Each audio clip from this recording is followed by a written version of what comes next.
Hi, everyone. I'm Marla Miller from marlamiller.com, and I'm presenting another episode of Marla Miller Talks to Authors and Content Creators, a podcast in beta form that I'm truly enjoying. I have the focus of this podcast, as some of you know if you've been listening, is I want the stories of writers who have come to the writing life a little bit later, not from undergrad to grad to writing, who have traveled down roads that they've gained experience on, whether they have been in a profession or had a multitude of jobs, doesn't matter.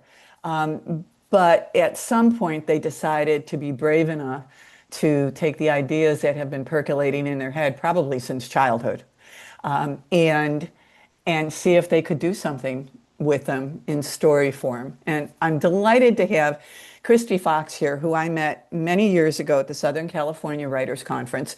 Kristi was there initially as a student. She has since graduated to workshop leader, and but when she came in 2015, she wanted to be a writer, but she wasn't.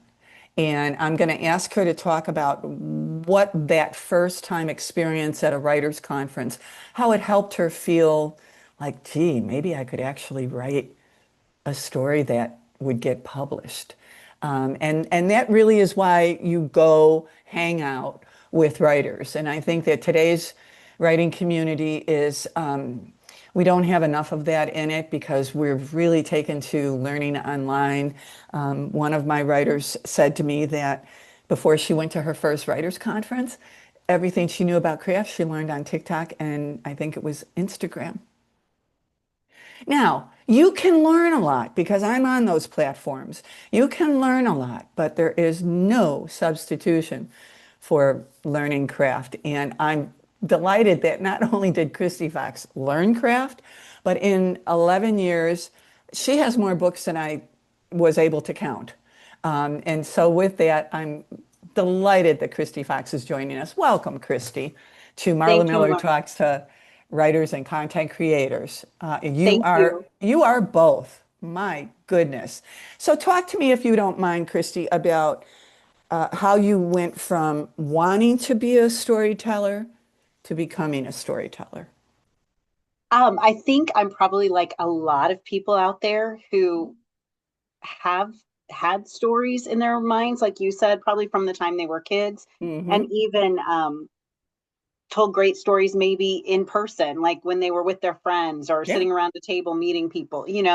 Um, but I had great experiences when I was young in school where I had the opportunity to write short stories and have stuff maybe published in those realms, even in college. Yeah. Uh, my One of my bachelors was in English, right? So I had plenty of Okay. opportunities to write um, Sure. and get feedback, but actually being a writer, the business of being a writer or an author, you know, after I got married and had done my master's work, which was in psychology, and Ah. then Hmm. started working, right? Building a life with my husband, having children, all of those things Hmm. took time Oh yeah. and energy and focus.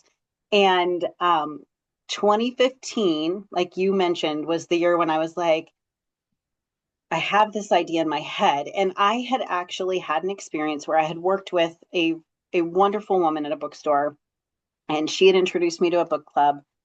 And, we had been friends for a long time. And in 2015, I had gotten a phone call saying she had passed away very Mm. unexpectedly. Oh. They found her dead one morning, just no Oh. warning. And she had been the person when we would work together. I was like, you know what, Elaine, when I write my book, will you promise to read it and like it? And she was like, well, I'll promise to read it, but I can't promise to like it. That's going to be on you. You know what? That's a writer for you. That's Yep. very, very Yep. cool. Very cool. And so I had this moment when I got that phone call where I was like, you know what? She's never going to read my book because I hadn't taken the time to get it written. Yeah. And so that was what prompted me to be like, okay, it's time to kind of find this storytelling avenue and get it down and see Mhm. what comes of it. And Yeah. so I did a search on conferences, and there was one that was in California, Southern California. It was the one in Irvine actually that year. Okay. And it was reasonably priced Mhm. and it wasn't super long. It was over a weekend. It fit into my schedule. And I told my husband, I want to go to this conference and see what happens. And I had this idea for a book and he was like, okay. Yeah. So I did that, flew out there, had kind of a little mom only Yeah. vacation, right? Because Sure. I do have three boys. Uh-huh. Um, You were and busy. I was You, busy yeah. and just went to one of the first sessions was Pitch Witches. And Is that I where we met? that is where we met. Cool. Yes, yes. Cool. And did my pitch. And actually, the funniest thing was, I did my pitch, Hmm. and the feedback was, do it again. So I Oh, did it again. okay. And you actually said, I don't read fantasy, but I want to know more about this. And I and you know that I was telling the truth Yes, because 100%. yeah, I don't lie about that stuff. Nope, nope. If Mm-mm. there's anything, if you ever don't ever doubt that Marla's telling you the truth. And that's why I was like high praise. I was like, I am not a crazy person. Yeah. This could be a really good Yeah. idea. You got something. Getting to be around people like you, um, you know, Janice, just all the wonderful people that come to that conference, right? Where they've got experience, but they've also got that creative streak and that love for creation and storytelling. Yeah. It's an energy that just fills you up. And so when you leave there, you leave kind of with the belief that you can do this, but you also leave with those connections and being able to go back to those people later, even online if you want to, or going back Absolutely. in person Yep. and saying, hey, here's where I'm at. How are you doing? And you start building that community of artists together, and it really does feed you. I 100% believe that. And that's one of the reasons why I did want to be a workshop leader and start growing as I got more and more involved. Um, I started writing my book. I actually came back from that conference and said to my husband and my kids a few months later, okay, Mama's going mom's to be busy.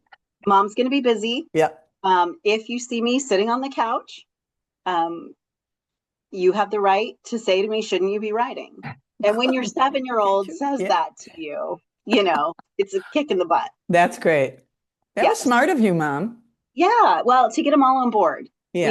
Yeah. and we're Yeah. doing this as a team. And so I sat down, wrote a book with my family kind of cheering me on from the sidelines, got it done. I can't tell you it was perfect by any stretch, any imagination, but Sure. it was on the page, right? It was there on the screen, the words were there, and I could work with that. And I actually had an opportunity to go to a conference where I pitched an agent and she was interested. And she asked for a full. Um, Wow. she that was huge. That was huge. Huge. I was already, Oh, ahead of the huge. game. Yeah. Yeah. Yeah. And she didn't end up picking it up. But what that told me was it's not terrible, That's right. right? It's Exactly not right. terrible. And so I worked on it. I edited, I revised, and ended up going through the publishing process. My first book came out in spring. It was actually March of 2019. It was the first book in a trilogy. Hmm. Um, and that released. And then I followed it up with book two, book three. And that was like once that book was out there, the floodgates kind of opened. Now, So I'm going to stop you because what I didn't tell our listeners in my intro is that you publish under three nom de plume. You are yes, right now. K.A. Fox, urban fantasy, you're Krista Mhm. Fox, paranormal romance, and you're Kelsey Fox, contemporary romance. Which one of these were the first to get published? KA. So urban fantasy. Okay, okay, urban. And was that the one? So that had three. Three books, three books in that trilogy. How long did it take you to do that, Kristi? So I released one every year in that. But so 2019, first book came out, The Double Zone. Hmm. Second book came out in 2020. It was almost exactly a year later, and it was right before COVID hit. Got it. So came out that spring, and that was Judas Kiss. And Okay. then that's when I started later that year during COVID when we were all kind of stuck at home and, I was working from Indeed, home. we were. Yeah. We were, and I was like, this is a good time, right? We're all Yeah. here. I don't have baseball games to take my kids to and stuff like things were adjusting, right? Yeah. And so I was like, I'm going to take advantage of this time. And that's when Krista was born, Krista Fox, Okay. and started releasing those later in 2020 Hmm. and then shifted. So then I could, because I find it very difficult, the author voices for each of those pen names is different. It's not like I just shift over and it's exactly the same. Yeah. The voices in my head, as I say, the characters sound different. And I have been told by readers who have kind of followed me, Yeah. pen name to pen name, that it sounds different to them. It's not just exactly the same. Um, but I had to finish one of those stories before I could go back, is what I found. So, and then Hmm. I actually had with Earthly Shadows came out in 2021. That was Hmm. book three of that trilogy, and it wrapped up that arc of Okay. those character stories. And then in 2022, the fall of 2022, I released Reaper's Code, which is a spin-off. It's a new series, but it's a spin-off of that first trilogy. So you do get to see some of those cameos of those characters from the first three books again. Interesting. A lot of writers do that. I'm just finishing up. I tend to do deep dives on writers, and Jodi Picoult is my latest. And so I have written. I mean, I have read in the last year seven or eight of her books, and so I've read enough to see. Oh, this character. She brought this character into this in a very different way. But good characters, you don't want to waste them. Yeah. So I think that there's a tradition of doing that. I think also, oh gosh, one of my favorite detective, I can't think of his name right now just because I want to, but he brings his characters into several of his stories. So here's what I want to talk to you about a little bit, since you have a Yeah. background in psychology. What were you doing in psychology that might have planted seeds for these stories? Or were you not doing anything per se in psychology that offered fertilizer to your storytelling?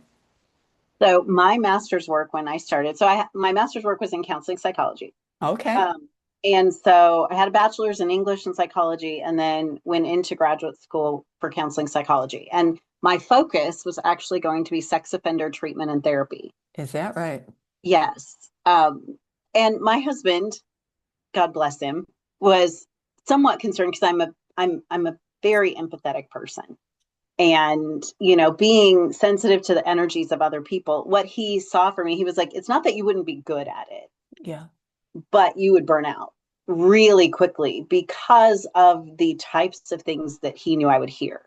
And so while in school, the research that I was doing toward my degree and my thesis and things like that, there was a lot of research out there on treatment programs, what was happening in the offender system, the correctional system, you know, just the different types of sex offenders as we classify them. So there were a lot of stories Mm-hmm. about violence. And, I'd even talked with a couple people who worked at the BAU with the FBI, and just kind of got their perspective on things. Mm-hmm. And it is looking back, I can see it would have been a very short career for me. I would not have been able to make it a long, Tough. sustainable career. Yeah. Still very, I think it has worth and value in, if we're ever going to find a way to correct the problem. But I was not going to be able to be someone who made that a lifetime career. And so So, then did you then take that interest, mhm. perhaps even passion to want to find out more about this population so that perhaps we can shift some of their or help them shift some of their behaviors? Did you take that interest and plant it in characters and stories? I did. Tell me. So yeah, so even in the very first book, you have this woman who is the daughter of the devil, right? Got And she's it? actually out there hunting these, you know, demons that Okay. are in they're enacting violence on women. And she's trying to hunt them down because it's not going to happen. She's not going to let it happen on her watch, essentially. Um, Interesting. and so that is kind of the impetus, right? That Okay. gets her going. Her big thing is she's trying to protect the world from herself. I've heard her described as like Ah, an energy vampire, where she can suck energy and life from people. Um, but so she's kind of isolated herself. But when she sees this pattern mm-hmm. of violence against women that's happening, she kind of goes on the hunt and puts herself out there. Even though she's young, she's trying to prevent the worst from happening as much as she can. Give me the And title of that book. Which one is that that? is called The Devil's Own. The Devil's Own. Yes. Okay. I don't know if that's the one that you read from, but I just wrote that down because I got to read it. Yeah. It was there were even scenes where like I was like, honey, I would tell my husband, like, I need your help. I'm not sure if the way I'm describing this, Yeah. she's in a fight with this guy and he's got her on the ground and he's choking her. I'm like, I don't know, am I describing it right? So he's like, lay on the ground, and we're acting it out. And one of my kids walks in and he's like, what is happening? And my It's husband's like, all good. I'm helping your mom with the scene. And my son kind of goes, is that true? And I'm like, yes, honey, it's fine. And he goes, writers are weird. We are. We are. But I was like, but I did write it well. Like it was well written Yeah, because it sure. could happen the way I was describing it, hand placement and stuff like that. And so, you have those moments, but the goal was like she knew that she could do something good Yeah. and be leave the world a better place.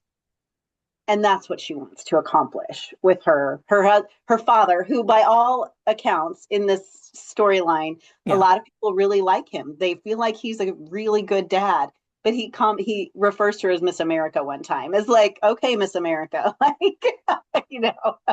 Interesting. And so are all of your how many books do you have out? So How I many have novels? so I have well, let's see. I have over 50 titles. Now some are shorts. The Yes, couple I noticed that. I wanted to talk Some about are that a little shorts, bit. yes. Okay. Some are shorts, and then I've bundled a lot of those. And then I have, well, I did have stories that were released as part of larger collections, like as larger series. And then as the rights came back to me, I've taken them down and I'm redoing them. So I Okay. actually have released more. So I've probably at some point released at least 10 novels, and then some of them have come down. The rights are returned to me, and now I'm going to be re-releasing them myself. So with updated, like more edits, additional points of view, and then new covers and everything. So right now, if you were to look for novel length, you'd probably see 5 or 6 Okay. there. Yeah. And I wanted to mention, I've got it written down. The the ones that are, Sexy Lumber Snacks, 17 books. Talk to us about that because you Yeah. know what? These are a bunch of writers, Yep. and you're all writing your short stories. Hmm. And then tell me how you all got together. So How does that work? author collaborations, especially in the romance world, are pretty common now. And Okay. really it's because of the rise of self-publishing and the Mhm. internet and being able to interact with people online. And so you have a lot of these connections happening. And so like you said, sexy lumber snacks, right? It's um it's a series, Mhm. and the thing that links us isn't that we're writing in the same world or we have the same characters that transfer over. In most of those, it's a theme. So we all Okay, so have you write to a the mountain theme. man, a lumberjack, somebody. He's the Oh, focus. oh, He's the hero, I and love then it. you bring in your own take on it. And so what I do, and what a lot of authors try to do, is we try to write those stories even though they're standalones, Hmm. but link them back to other series that we have personally. So I try to link those back to my rescue and restoration series about, veterans that have come Mm. back. They're living a civilian life and they need jobs. It's not an easy transition, so they start working at this animal shelter, and they rescue dogs and train some of them to be service animals for other veterans. And but I link that series back to those standalones because some of those characters might pop up in those mountain man stories and things like that. And so, how did you learn about all of that? Other authors. So Okay. I Talk to me a I little bit about that because, again, it's network. it It's who is you network. know. Yeah, yeah. To And learn more. that's one of the things that I talk to when I'm teaching authors, and especially like when I'm teaching my shorts class or anything. I'm like, make friends, I talk know. to people, start to build those connections. You can do that at conferences and you can do that online. There's a huge Insta love community where authors that write Insta love shorts, right? Where it's that instant love connection, right? And then you're able to kind of kick that off. But there's a lot of authors out there that are happy to support and create these, collaborations. And the nice thing is, it's a law of numbers, right? Like I Yeah, have a yeah. certain amount of reach, and my reach is pretty good. Yes, it I've been is. doing it for a while. Um, but there are people who have more reach than I do. They've been doing it longer. They've built even stronger readership. And so if I'm in a collaboration with other authors, all of our reach is then compounded, right? It gets even bigger, and we're promoting each other in that series. That's It's not really just me cool. saying, oh, it's my release day. I'm promoting everybody's release day in that series, and they're promoting mine when it happens. So it becomes an exponential thing. So when I talk to authors, I tell them not to be afraid Yeah. to go out there and make friends and just get to know some people, because that's how I started. I actually had a friend that I had met through like a meeting here in Omaha where I live, of other romance authors. Hmm. And I was nervous to go, but just kind of forged some of these relationships. And she brought up that she was starting to write some of these shorts. And then I was like, I'm interested in that. We traded ideas back and forth. And then when she was going to run a collaboration, she asked me if I would be willing to be part of it. And I think it was a Christmas one. It was a holiday one, which Yeah. holiday romances are evergreen. We've seen They that. sure are. Yeah. And it was fun. And I was like, this is great. And so having those women encouraging me and me being able to encourage them, and we were able to build our list together and build our readership. And so it was a great way to kick off, that early part of my career. And I will tell you, the other thing was she had asked me to be part of it, and I hadn't yet released one of my shorts. Really. And so I was like, well, I should probably get some shorts done Yeah. and out there. And so that was also the kick in the butt to get those done and out there, so that I had something else to offer readers, because I didn't want them to fall in love with me and then have nothing And then else. have nothing to, yeah, to offer them. Let me just say this as you were talking, and again, I discovered like sexy lumber snakes. What the heck is that? I've got to ask her about it. I've been in this business for a long time. Um, and while it was my second career, I thought I knew, I mean, I think I know a lot about the business. I hadn't heard of this.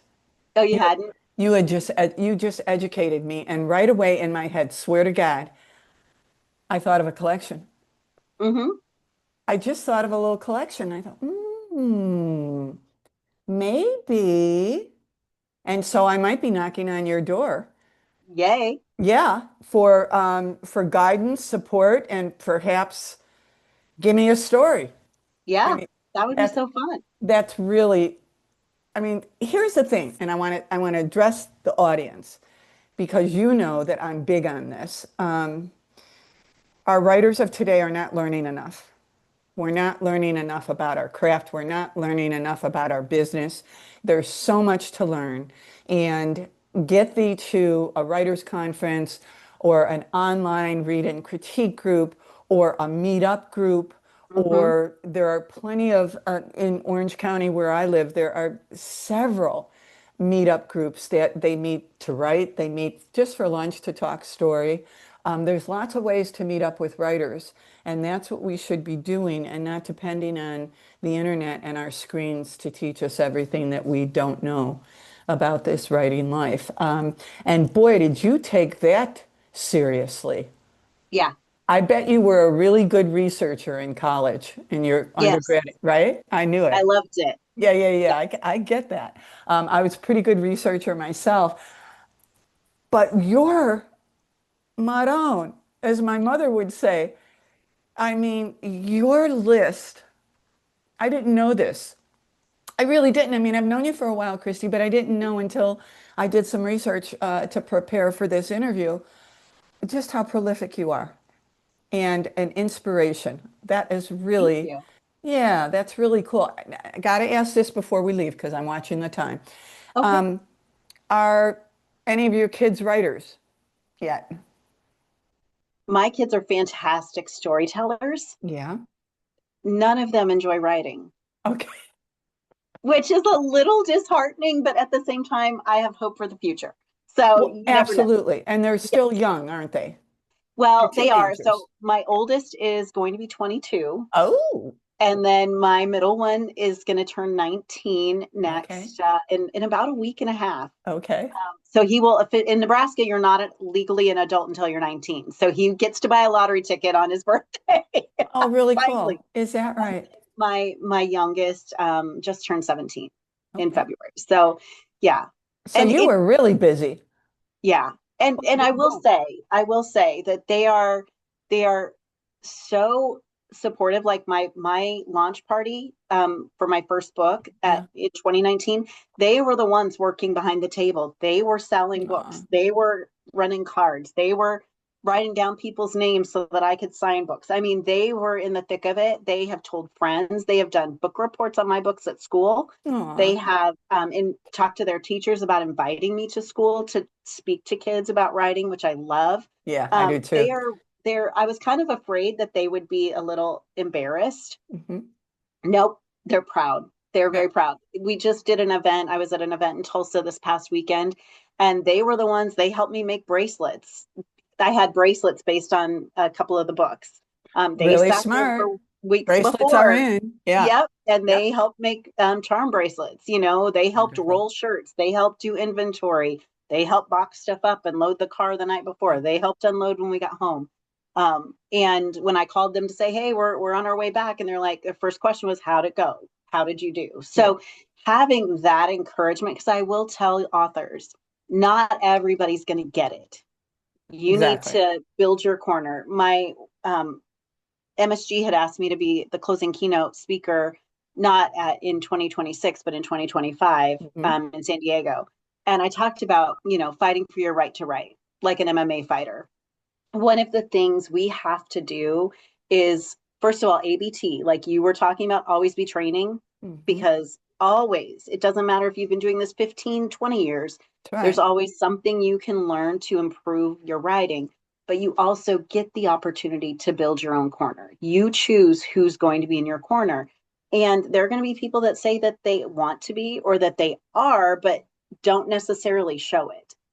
That's fine. If they don't get it, it's okay. They can watch the fight. They can watch your fight from the cheap seats or from the front row. They can pay for that ticket.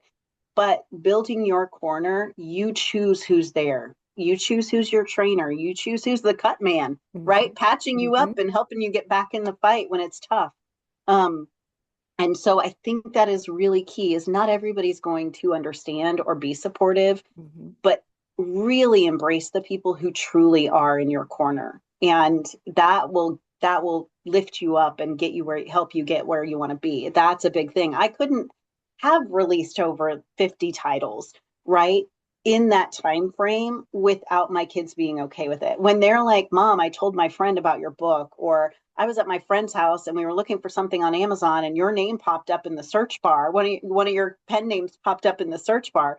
That's really a cool moment. Yeah, that's It pure is. pride. Pure pride. Yes, 100%. So Hmm. I think that really is key. And I think also that's why having these relationships with other authors is so important, because just like you had the moment where you're like a collection, all of a sudden you had an idea for a collection, I right? really just did.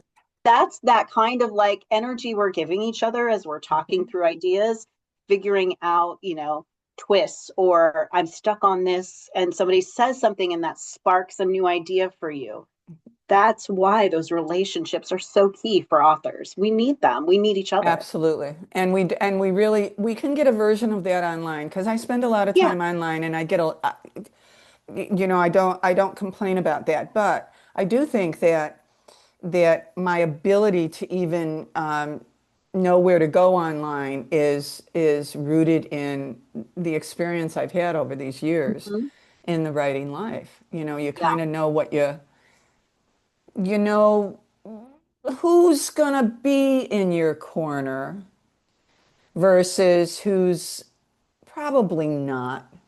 Yeah. And the thing about writers, and I've said this before, I have always found that writers who are successful are incredibly supportive to writers coming up.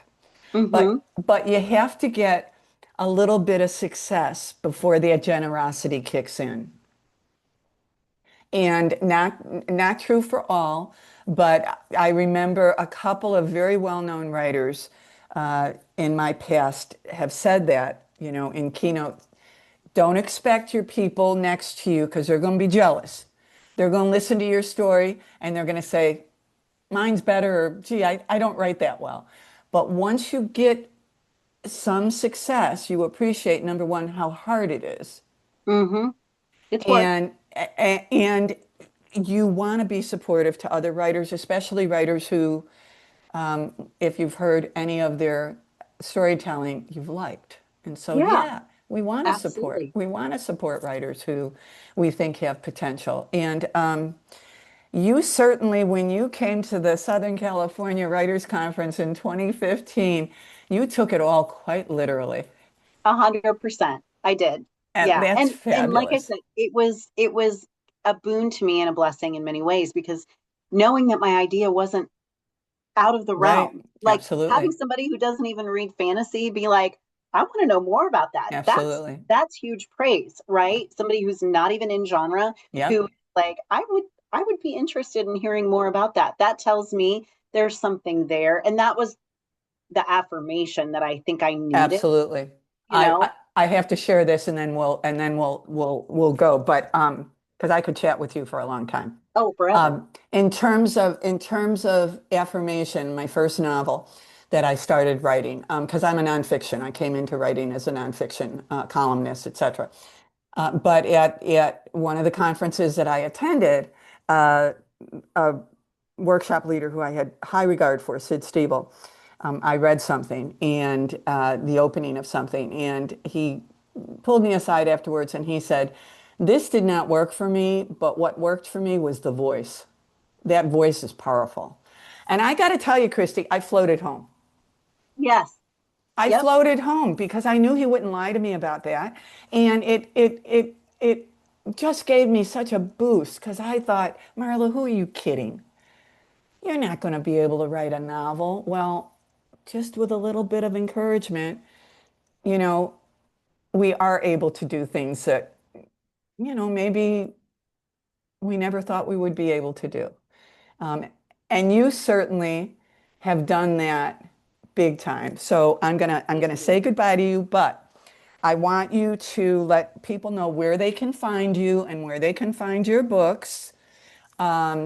So go ahead, share that with us. So my website is fivefoxespress.com. You can Okay, find all my books there. good, We'll be loading. We even have merch now, so we'll be loading that in there too. wonderful. It's Oh, just fun. good. Okay, Yes. Amazon is an easy place to find my stuff. okay, My K.A. Fox stuff is the Murphy's Law trilogy and then Reaper's Code. You can find that out there too. And Murphy's Law is, I even think it's Barnes and Noble, like you can get it anywhere. cool. So, and my shorts, those are exclusive to KU right now, Kindle Unlimited. So I really have my ebooks exclusive to Amazon. Um, Business decision, but I was it's going to worked ask out. you about that. Do you think it's a good decision that you made? It is for me, and I Okay, think I will tell you, so the business of being an author is important. And maybe we talk about that another time, but there are business decisions you make along the way, from writing to authoring. I have some books that are traditionally published. I have some books that are self-published. So I'm truly a hybrid. yeah, you are. I have Me too. translations out there. It Yep. is. It's like the field or the opportunities have really opened up They have. because of the internet and because of, being able to be so connected online. But you can find me, you can come to my website, you can find my books out there on Amazon. That's probably the easiest. That's probably the one people Google that pops up first. But that's kind of where I'm at. And then I have people that email me questions, which I kind of love. So Hmm. I love when readers ask me questions about books, and then I love when authors ask me questions about writing. So that's certainly an opportunity as well. So Wonderful. that's Give me the website one last time because it's a great name. fivefoxespress.com. Cool. That's in Chris, honor of my husband, my boys. and your boys. Very Yes. cool. Kristi Fox, I truly enjoyed this conversation. I will be posting this probably by Monday morning. Oh, wow. Okay. And I will give, your website and Amazon. But when you mentioned perhaps coming back on to talk business, Yeah. I'm going to remember you said that Yeah. because the business of writing is really why I got into workshopping. After I was published by Simon and Schuster and I saw what they did not do, and they were great, they were fabulous, but they could only do so much. That's really when I went into the teaching end because we've got to know the business of Yes. publishing. 100%. And it has changed so radically. And so I'm going to remember this, Kristi, and maybe grab another writer. Maybe we'll do a three-way and Zoom and talk Yeah. about what we've learned along the way.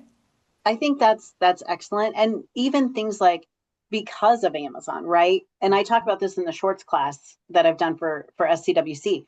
But so many people don't know that they have a short reads category and it's huge. Like they have a 15-minute short reads category for all different genres. If there's a genre on Amazon, they have short reads categories anywhere from 15 minutes up to 2 hours, right? It's a And huge market. let me just say to my listeners, I didn't know that either. This woman is teaching me all kinds of stuff. That's very cool. I mean, I've seen the short read, but I don't even know that I've clicked on it, but I'm going to Yep. click on it now. Yeah, check it out. I I will. mean, I I found out absolutely about the will. 15-minute category on accident. So you never know. You But don't check it know. out. This was wonderful. Thank you so much. And again, you'll see this posted by Monday morning. Kristi Oh, fun. Fox, thank you so much. Enjoyed it. I've learned a lot. So if I've learned a lot, I can only imagine what my listeners have learned. We Thank appreciate you. it. It's been wonderful. We Talk to you soon, appreciate it. Marla. Absolutely.